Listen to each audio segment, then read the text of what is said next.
Hello and welcome back to another episode of the Investor Financing Podcast. Today's going to be a great show. We're not going to particularly be talking about real estate investing, although we probably will a little bit, but we're going to be talking about wealth building principles, which is very important.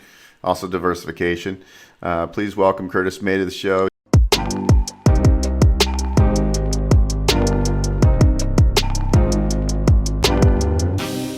The Practical Wealth Show. He's a podcast host there. Started listening to your podcast. You have really good episodes. You interview all different people in real estate and business and entrepreneurs. It's a great show. So tune in there if you're watching this or listening to this in the future. He's been in the financial service industry since 1985. So he's been around. He's seen market cycles and he's seen a lot of ups and downs. And he works with business owners and he works with families. He has a process called the Money for Life process, which I'm interested in learning more about. Curtis's unique program helps clients find money they don't realize they're losing and apply it to wealth building strategies. So that's pretty good. So, Curtis, welcome to the show. Hopefully I don't have too many more tongue twisters today, but I haven't had my breakfast yet. I'm doing an intermittent fasting. Oh, okay. And I really need worked to try that. Right. It works because you eat less calories. There you go. You don't eat. Yeah. Hi. So yes, thanks for having me. I'm excited to be here and talk about my favorite topic, money. And well, it's like money, and then I'm a really good beach bum. So you make money so you can not do stuff if you don't want to. So that's the thing about freedom is like a driving factor for me. I want to be. We call it in our business getting to a position of FU. So, yeah, FU money, right? Like yes, FU money. So FU, passive income, at least twice your expenses, is getting to a position of FU. That's just like your base level financial freedom. And then you can take yourself beyond that. But that's your first goal, is to get yourself out the rat race.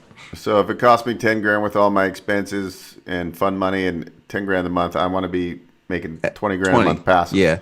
Well, yeah. Think about if your listeners are real estate investors, what if the government makes it legal for your tenants not to pay you, right? So if you only, so if you have a little bit of vacancy, then you still you're not stressing, right? So you want to have a little. I try to stretch people above that, and I really preach a lot. We'll get into it when I talk about the principles of liquidity, because I find a lot of people don't value it as much as they should. Yeah, no. So let's just dive in. I mean, let's just dive in let's just create an avatar. And, where do we start with this business owner or this family? Let's just say business owner, because most of the people watching this show are probably business owners or real estate investors. So they're used to one thing, kind of rental properties, right? Which isn't very diverse. You need to diverse your portfolio. You need to have different streams of income. Where are we going to start with the business owner? What do you like to do? So the first thing I walk people through, and this is a process we take people through called actually a personal financial snapshot. So I get people organized so they can make better decisions. And so the framework I teach is principles-based planning, right? So principles drive strategy drives tactics. So there's 5 principles, or like if you all have read The Richest Man in Babylon, my business is I basically teach chapter 2, right? The 7 cures for a lean purse, right? And so one of the strategies I'm known for is something called infinite banking. And then the tactic is the products that you need to implement that strategy. But the principles, what I find is that most people miss that because they're all excited about investing. But so I try to tell people take a step back to build. I was with the chief investment officer of one of the insurance companies I work with, and he was talking about, we're having drinks. He was like a fortress balance sheet, which I'd heard because I got the idea from listening to Jamie Dimon. I had his autobiography. I read it. And so when I talk about if you want to play defense, so I tell people, look, I'm your defensive coordinator. It's your job to create wealth. Okay, because there's no financial product that's going to make you wealthy. You have to make yourself wealthy, because investing is not about. So this is one of the frameworks I try to get you to understand. Investing is not about buying something. It's about becoming something. Okay. And so you have to become an expert at your business, at the asset class of choice, right? Is become, then do, then have. Okay. So now what I do is I teach the principles. So principle 1, save. Okay.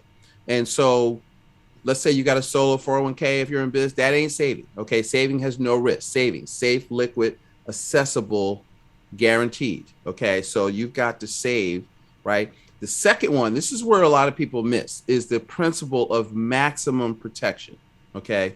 So that's defense. So that's looking at things like do you have the proper liability limits on your auto and homeowners insurance? Do you have umbrella policies? Do you have disability? What if you can't work? All right. What if you get sick? Do you understand how your health insurance works? Do you have a proper will and power of attorney? And do you have, if you need it, trust? And then the other thing I find is that most people are underinsured with their life insurance. So most people are underinsured, right? Just on the death benefit. I'm not even talking about the living benefit insurance yet. Just if you were to pass away, most people don't have enough insurance. And what I find is that nobody's holistic. So what investors and business owners do, they're good at their thing, of making money, right?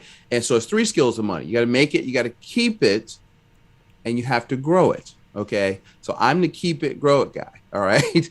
And so we talk about the second principle of just playing defense. You want to transfer risk to other entities because, excuse the expression, shit happens. Okay.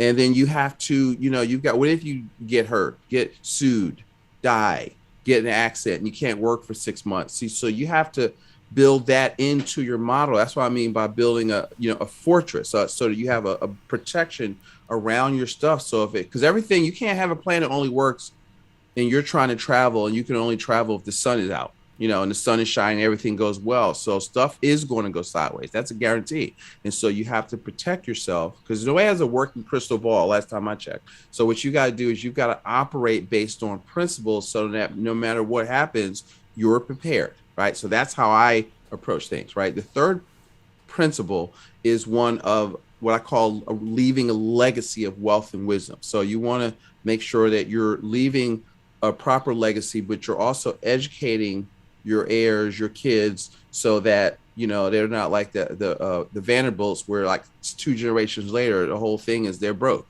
OK, so you got to perpetuate that. The fourth principle, here's the other big one that they skip, is liquidity. So everybody is taught to invest, right? Which is send money away from you for the hope of gain. But what I teach is a concept of capitalization, right? So to invest is to forfeit control, right? In order to generate income. I want you to capitalize. I want you to save money. I want 6 to 12 months of your income in cash equivalents, not cash. I sit in the bank. That's where the banking strategy comes in. And but what you want to do is you want to, if you have money, I had a mentor, Nelson Nash, to say, if you have capital, opportunities will find you. You don't even really have to look. I got a client that he doesn't really like real estate, but we've got $100+ thousand in his banking system. He does private lending because he wants to be the bank. Okay. And now you've got the property as a security, and you just get all you want. He wants income, right?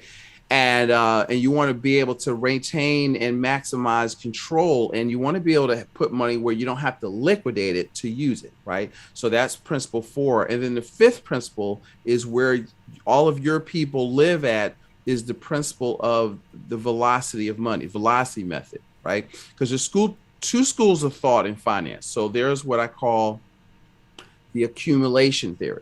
Okay. So that's like 98% of people out there: buy and hold, dollar cost average, get out of debt, buy term investor difference. The S&P is the center of the universe.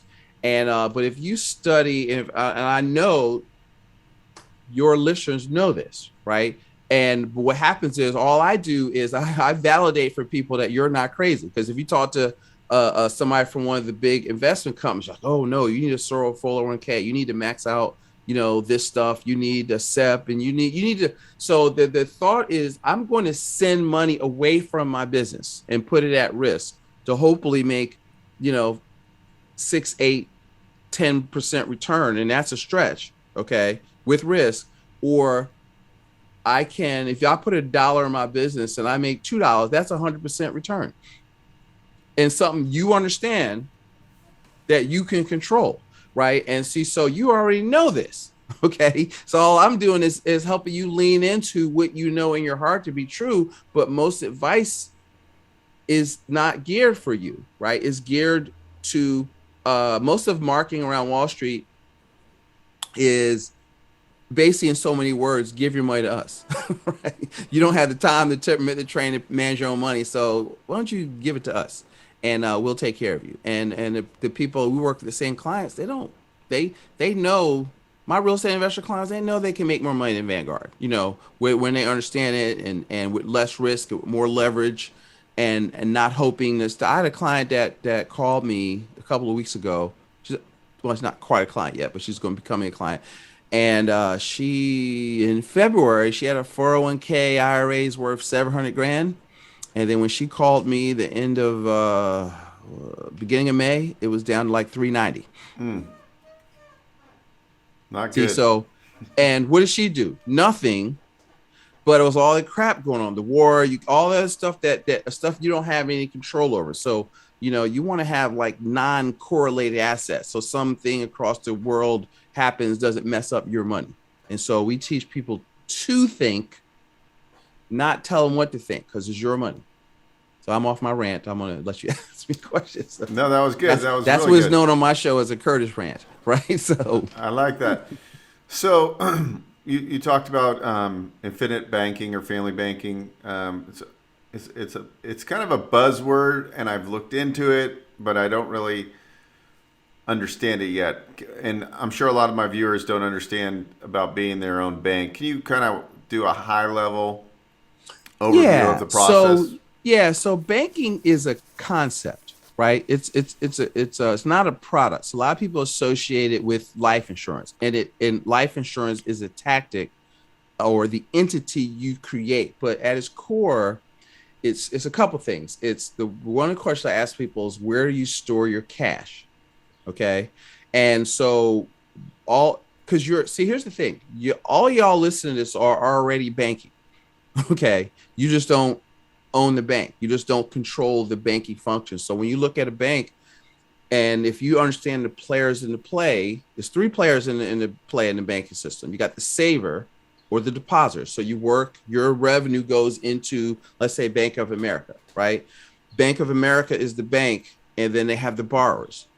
So most of us are one or the other, but who makes the money in that transaction? Because all money has to flow from one party to another, and it's flowing through somebody's bank, right? And in 35, on the consumer side, 35 cents of every dollar leaves your household in the form of debt to others. So banking is creating a pool of capital that you control that can move at cost to meet some needs you have. Because what people don't get is that you don't control the function. So what if you could create, and this is what we help people do, because there's really just a system of money management. It's at the core is a system of money management. Money comes in, you store it, you put it in a vehicle that allows you to collateralize your capital, meaning that you can borrow against it to go buy let me do the 50,000 foot view is that I used properly structured, is rubbing off, dividend paying whole life is how we teach it, right? So while you got to fund it, right? And then we use it to pay for major capital purchases. So which we define as anything you can't pay for in full within monthly cash flow. So we say, look, don't liquidate current assets or don't liquidate future lifestyle assets for current expenses, right? You finance that, college loans, weddings, cars, vacations. I will not, in our system, we call it drain the tank. So you save up and then you liquidate it and then you go buy the thing. Well, now your money's gone, right? But what they don't teach in personal finance is opportunity cost, not just the money, what the money would have become had you not liquidated it, right? So if you can save it and then leverage it and go buy the thing and then pay it, I want to say pay yourself back. That's not really what's happening, but pay yourself back.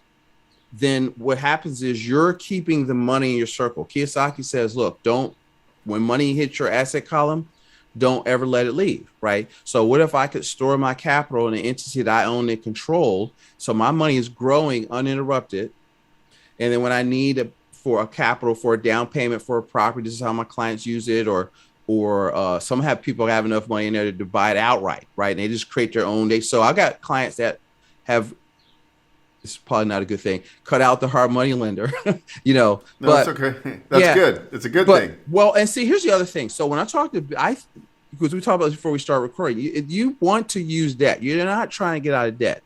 Okay. And so when we talk about the banking system, I teach people to create an alternative source of financing so that I was speaking to the Laundromat Millionaire Conference in March of this year, 2022. And so I said, look, because they'll get loans, they'll loan you money to get the laundromat, to get the equipment, but they want personal guarantees and they want to lien all your equipment, right? And so now if stuff goes sideways and you have a short term, now you work for the bank, right? So what if you had, so I've got clients work on this. I show them now, I said, listen, what if you could, say 15, 20% of your gross income? Now you could leverage it so you could systematically buy back those payments, bring them back to you. Or if you use other people's money, then you have enough money that if stuff goes sideways, you could take a loan, liquidate the third party lender, and be 100% of control of your assets, or of your debt, with unstructured payments, meaning that you don't have to make a payment if you don't want to. You can stop and start it. It's like 4% loan. It's, but there's no, you don't have, it's not a structured payback loan. And so what our clients do, we teach them how to manage it and just act. You have to think like the bank. And then what you're doing with business owners, we teach them to create a second business, which is your banking business, right? Because if you control the financing, everything else you do is more profitable, and so it's just, all right, I'm saving money, I'm storing my liquidity here, and I've stored it somewhere where I can collateralize it, use it to do other stuff. But instead of liquidating my assets, I'm borrowing against them, doing the thing I got to do, and paying myself back. And so we just teach people to stop their money in one place before you spend it. One place where you don't have to spend it. So that's a simple. I don't know if I made it simple or not, but that's what. So I have $100,000 in my bank. Let's call it, and we're using a whole life policy for this example. Yeah. So I got $100,000 in there. Okay, that $100,000 is going to work. It's going to make its 5-6% or whatever, depending on what type of policy, right? So it's growing. Mm-hmm. I then need $50,000 to put a down payment on a rental property. Mm-hmm. I borrow that money at a nominal 4 or 5%, whatever that is, right, from my bank. My portfolio is still growing at 7%, so I'm making the margin spread, or the difference there, and then I'm taking it down. I'm then buying a cash flowing asset with the $50,000, right, and then I still have maybe $50,000. I don't know if you could tap your whole policy, but you could probably up. You to can, 80, yeah. 80 I mean, so here's the thing. So let's so if you had $100,000, you borrowed 50 against your contract. Now you go buy an asset, right? Because see, what you want to do is create velocity through simultaneous use. So not only is it still insurance, you've got cash value, you've leveraged the cash value, because insurance is the and asset, not either or, right? So now I can take a loan against that. I've got the property. Now they're still paying interest on dividends on the entire $100,000. Like, it hasn't come out. So now you don't lose the opportunity cost, because we'll take it out, put it in the house. But what's the rate of return on equity? 0. Right? So you think, well, I'm making a 24% cash on cash return on the property, but the money's not making money because the equity is just dormant, right? So now you can have your money still making money, and you take your cash flow and you pay it back. And so all of your money is working all the time. Yeah. And that's how you do it. So it's really a system of cash flow management. People get hung up on the insurance, but it's not about that. It's the coach. You got to have somebody that knows how to show you how to do it. So it's not less, hey, I want to do this banking thing. You call your cousin at Prudential. That's not going to work out. So if somebody, can you, let's just say this lady that has a 401k and she's not working there anymore. Mm-hmm. And she got $700,000 in there before the market crashed over the last couple of weeks. So is there a way that she can roll that into one of these banking vehicles? No. So you're No, screwed. you can't do that. Well, I mean, it's other stuff you can do. I mean, it's not because I don't know that would be a good fit for her. That's when you look at the situation. It's like, what are your goals? See, because what happens is when I look at stuff, the product is not my initial conversation, because the product is really irrelevant. But products are just tools of implementation. So what I want to know is, what do you want? Right. So for example, I know she wants more communication. She doesn't want to lose money, and she wants lifetime income. Right. So when I hear that might be an annuity. It was and she could roll it over into a qualified annuity, not to get too product stuff, but so you got to think about. So that's why I look at people's overall financial picture. The principles guide me. All right, well, are you saving enough? Do you have liquidity? Do you have proper protection? So even where I kind of knew that was a good fit, but I didn't even talk about that yet, because I'm trying to make sure does she have, in this example, well, let's say she had that. I wouldn't put it all in one place, because you need to have outside liquidity. You need to have what I call ATM money, right? Money that you can get through the bank. So you just have to can't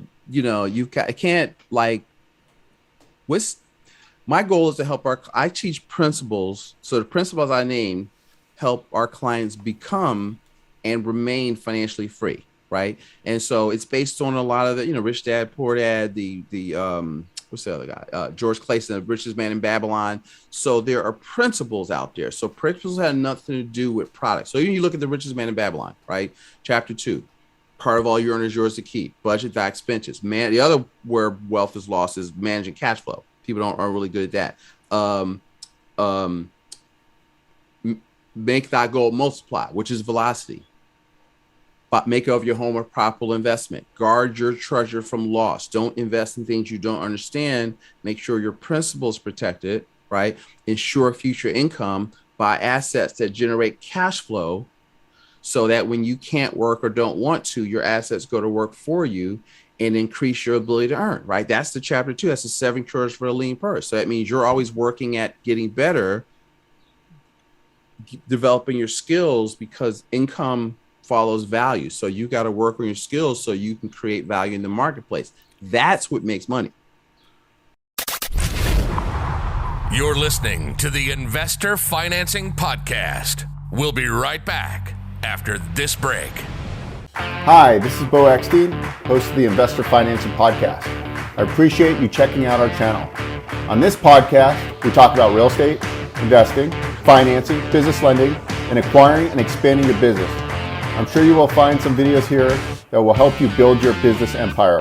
There's a lot to see. Take your time and make sure you comment, like, and subscribe. Thanks again.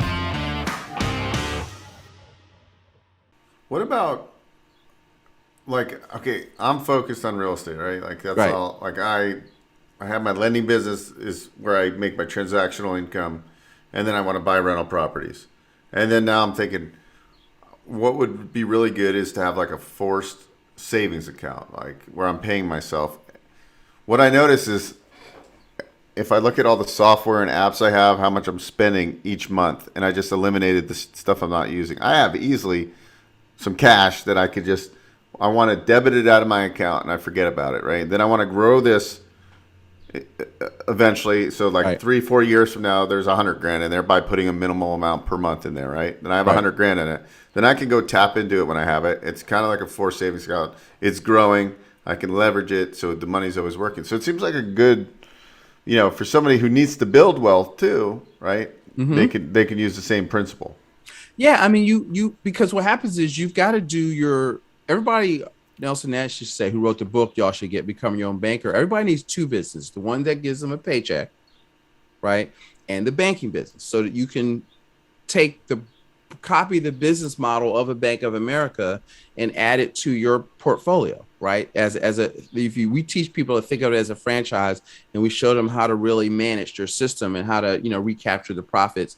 But yes, you should, because see, here's the thing. If you're making $200,000 a year, you should be at minimum saving the 15% that is 30 grand. Okay. Because because see, the goal is to save money to buy assets. So if you shut the business down, you're still supposed to be rich, right? So buying assets. So that could be you buying, apartment building a year, 2-3 properties a year, because your asset class of choice is real estate, right? So there's asset class, 4 asset classes, right? Business, real estate, and then, real estate has a broad, multifamily, and there's paper, right? So people think paper, stocks, mutual funds, ETFs. When I talk about paper, I'm talking about tax liens. I'm talking about private lending. I'm talking about notes. Those are, and so that's why I tell people it's more about becoming than buying, right? You got to, what do you like? What excites you that you're willing to dig in and invest in your expertise? Because investing is not risky. Being uneducated is risky. Yeah. So, and the 3 rules of investing we teach are: invest in your expertise, which you're expert in, or becoming an expert in. Invest in what you can control, which you can influence the outcome of, and don't chase returns. Okay. And so most people are chasing returns. So I just teach the 5 principles, the 3 rules of investing, and then we help people set up like a 1-page game plan. That's the service that we provide for people to kind of organize it. And then that dictates the implementation, so if it's banking, if it's whatever, if it's really my whole thing centers around banking, being in control of the money, and so that you can make your, because you can loan money to your business and get it back out. You can insure key people, but it's all about capitalization. And then, okay, what do you like? Whether it's them working with you, right, to get, because it's easier. Listen, you want to save, right? But it takes a minute to save up, 30, 40, 50, $100,000. So you can go to Beau here and get it in a week or so, right? And that's a better, you want to do that. What Curtis wants you to do is, I want you to be able to borrow out of opportunity and not out of necessity. So that means, all right, you got, because the way a corporation looks at money, if you got $500,000 of cash and $500,000 of debt, that they don't consider themselves in debt. That is a balance sheet neutral decision, right? And so, and you're not in debt because balance sheet wise, you could write a check and pay that off. Now, it would be stupid to do that, but you could. Therefore, you have debt, but you're not in debt. You have a liability, and so you want to be able to lever up and go make your goal multiply, right? And so it's just principles of, here's how you think. Jim Rohn used to say most people don't have a money problem. They have a philosophy problem, right? And so their philosophy is bad, because you're getting money, you're getting advice from people that don't know anything, or you're getting advice from people that there is geared towards employees. And if that's not who you are, is that was not what you want to be, then why would a corporation ever lock their money up for 40 years in something where they couldn't touch it? No. And let other people run the money? No, that's what they teach you to do. Why the hell would you do that? Yeah, I know. But I step on a lot of toes. Like I'm the my nickname is the contrarian. And I was that guy for the first 15 years of my career. I was buy term investor different. I was like Dave Ramsey on steroids, And so for the market that serves, that's a good thing. So I'm not throwing them under the bus. But if you decide, I had this tape series from Robert Kiyosaki, Choose to Be Rich. And he said, listen, do you want to be rich, poor, or middle class? Right. So I ask people, what do you want to be when you grow up? So if you say rich, all right, well, then, you're not trying to get out of debt. You're not trying to, but you got to decide, because there's strategies for each class. Well, I'm a little bit middle class, because the poor, Bible says the poor will always be among us. So that's more of a state of mind. And anyway, don't get me in trouble. But yeah, no, that's like really, I think it's so important that there's so many people out there that just never pay attention. They just kind of think they're going to just work their 9 to 5 and get their, but there's a lot of, especially now, there's a lot of uncertainty in the markets, right? Like there's no guarantees. There's no, you're going to go work for this job and you're going to get a pension. There's none of that anymore. We need to be educating people in high school. So when they get out of high school, they're ready. They're ready to I get it. I didn't go to college. I tried to go to college. I just ended up getting into real estate at a young age, and it's like I remember I was doing really well out of because I just started working and I was in sales, I was making money, but nobody was sitting there like telling you, hey, let's like this is what you should be doing, right? Creating plans for people, because that was years and years ago, right? I could be retired easily right now with the money I've made over the years, and the money flows in, flows out unless you have a game plan, is the bottom line. Yeah, I mean, that's where we do something called cash flow mapping, right? And so our tagline is tell your money where to go instead of asking where it went. So I don't like budgeting. Most people don't budget anyway. 90% of people I talk to don't have any way of tracking their inflow and their outgo. And we did a YouTube video, I think a podcast, but it started as a YouTube video called Parkinson's Law. And so one of his laws is that expenses rise to meet income. So as you become more successful, you will spend money, to that level. You'll get a new car, and so a lot of people would see, if you're in business, you can make more money. So it's like, it costs this. Okay, great. That's one sale. You just think about it in terms of, here is the value I have to create to do this. But I was at a mastermind last month, actually. And where were we at? San Diego? Yeah, we're in San Diego. And the person leading the call says, listen, he looks at his numbers every month. Okay, expense, cash flow, expenses, everything. And he works, we call it creating a lifestyle ceiling. And this guy is, very, very well off. He's, I'm from net worth millions, and then probably, and even in the process of selling his business, probably clears, $700,000-$800,000 a year. He says, Curtis, we were talking between the break. He says, listen, you saw that thing I showed. I try to run my business on my lifestyle on $10,000 a month.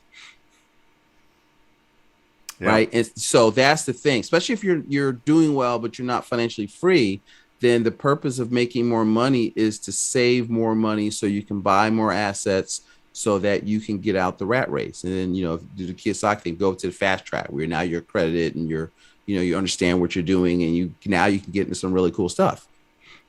But you got to have the capital or access to capital, through lending or stuff to do that kind of stuff. But it's not, you got to want control. You got to want to know how stuff works. And people don't want to you can't just stick your head in the sand and say, hey, hello, my fund manager is my guy. Is because your guy don't have a crystal ball. Okay, they're sending out the money managers. They don't know jack. Okay, can't control anything. They're buying funds of funds, and they'll get, this is the average and blah blah blah. Averages don't mean anything. But if because think about this. So I had a person, if they had $100,000 and their thing dropped, their assets dropped to 50,000, right? 50% drop. Do you know how much they have to earn just to get even? Like 100%. Right. So that means that fund manager's got to hit a home run. So, I mean, you're seeing these prospects. Oh, our fund has done 14%. We've done 9%. That's math. That's not money. That's not what's happening to your money. And so a lot of people don't understand that. Imagine compound interest. Well, mutual funds don't earn compound interest. So really this podcast or this show. Now you got me hyped now. The show. I mean, here's the key concepts. Own or start your own business. Yes. And be your own bank. I would say that. Yeah. And what else? Those are learn the principles and learn how to be a good steward of your money. Okay. Learn the principles, learn to be a good steward of your own money. Own your own business. Be in business. Be a business owner. And be the bank. That's simple. Let's just leave it right there. Yeah. All right. We dove into a lot, but I think, guys, if you're listening to this right now, that's the key, right? Start paying attention to your money, get a game plan, get somebody like Curtis to do some strategy calls with you where they set up and they go through all this, and they're going to go detailed and get you on the right track so you build a financial fortress. One of my friends calls it an FU wall. I like that. Yeah, an FU wall. He's a big real estate investor. But yeah, so this was pretty cool. We haven't really dove into what we dove into on my show yet. So this was some good nuggets. So guys, if you want to learn more, just follow the Practical Wealth Show. Curtis's website is practicalwealthadvisors.com. Anything else you can add? Closing remarks? Yeah, I from have ya? if you don't mind, I'll share with them Sure. a report I have called The Value of Liquidity, where we do some case studies of how we might use the policy for different assets. And if they'll text the word P Wealth. P Wealth. Wait, is that the right one? No, I'm sorry. Okay. Sorry. I got Be the Bank Be the bank. to 55444. So it's text Be the Bank to 55444. We'll get you that report, The Value of Liquidity, and all the other stuff. Follow our YouTube channel. I do a lot of teaching stuff on there. Awesome. Well, thank you so much. This was a great episode. It made me rethink my whole life. And that's a good thing, right? We always want to be learning from others and figuring out better ways to be stewards of our money. And So my job is done. Is that I want you teach you to think, not tell you what to think. So when you hear me, if you have more questions than you have answers, that's a good thing. That's my goal. all right. Thank you so much, guys. Hope you enjoyed the episode. We dove deep on something other than real estate investing, but these principles are going to help your real estate investing game. Be a business owner, be a steward of your own money, and be your own bank, or be the bank. I like be the bank. Be the bank's better. See you on the next episode. Thanks so much, Curtis. Thanks for having me.